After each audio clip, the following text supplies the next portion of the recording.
En Derechos Humanos, Racionalidad y Sentimentalismo, Richard Rorty ubica el principal problema de los derechos humanos en la determinación de su sujeto. ¿A quién le corresponden las garantías propias de los derechos humanos? ¿Quién es el sujeto de los derechos humanos? Parecería que la respuesta es obvia, ¿no? A todos los seres humanos. Sin embargo, lo que vimos ha sido la historia de toda la humanidad.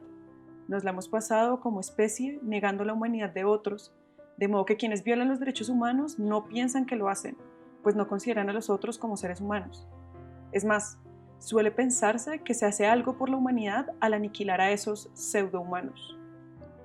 ¿Cómo lograr entonces que más personas resulten cobijadas por los derechos humanos? ¿Cómo conseguir que realmente todos los humanos sean tenidos como sujetos de derechos?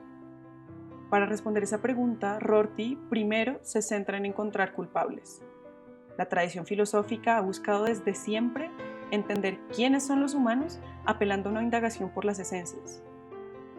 Desde Platón hasta Kant, la filosofía moral se centró en encontrar aquello que, siendo común a todos los seres humanos, puede entenderse como la condición esencial de la humanidad.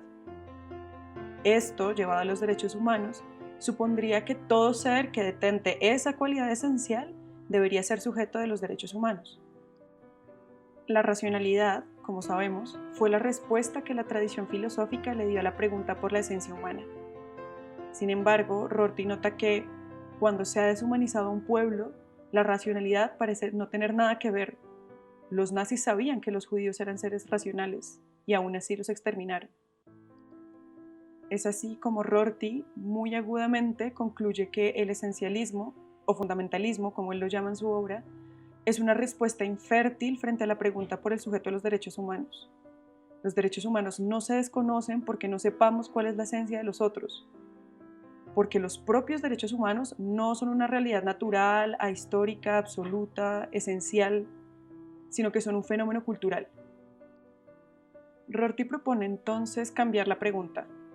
No debería preguntarse si los seres humanos poseen derechos humanos en virtud de una esencia humana y histórica, sino más bien cómo lograr que la cultura de los derechos humanos permee a más personas, cómo lograr que, a pesar de las diferencias culturales, la cultura de los derechos humanos prevalezca.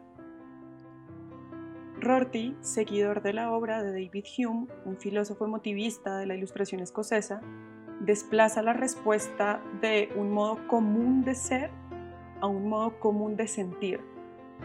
No se trata, según Rorty, de preguntarse qué nos diferencia de los animales y respondernos nosotros podemos pensar mientras que los animales simplemente sienten. Se trata de decir nosotros podemos sentir mucho más los unos por los otros que los animales. ¿Y cómo es que podemos sentir más los unos por los otros? En este punto, Rorty apela a la noción de simpatía, o empatía, como le diríamos contemporáneamente, que es esa capacidad de captar las emociones ajenas y de algún modo hacerlas propias. Y esa condición permitiría que entendiéramos a los otros, por más diferentes que sean, como una parte de la misma comunidad moral. Ahora, la simpatía no es un rasgo esencial. Rorty está peleado con las esencias, pero sí es una capacidad que se desarrolla y se cultiva. La simpatía o empatía puede ser educada mediante la educación emocional. Podemos, mediante la formación, generar en las personas un sentir empático por los otros, a pesar e incluso gracias a la diferencia que tienen respecto de nosotros. Esa educación emocional es interesante, pues traslada el problema de la fundamentación de los derechos humanos del terreno filosófico a las artes. Para Rorty, la educación emocional no depende de los filósofos ni de los clérigos, sino de los artistas. Aquí es que se evidencia su raíz humeana.